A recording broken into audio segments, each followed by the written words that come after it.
আমার আর নিঃশ্বাস নেওয়া হয়নি তোমার সাথে শেষ কথা হওয়ার পরে।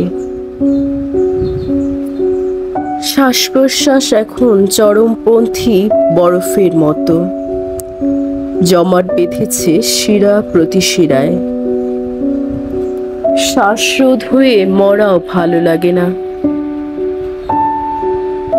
কিন্তু এভাবে আমি আর বাঁচতে পারছি না।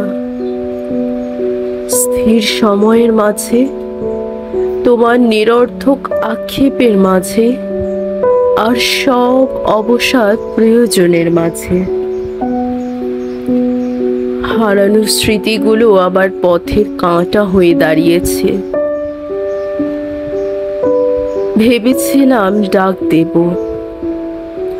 কিন্তু কিভাবে অভিবাদন করব তোমায়?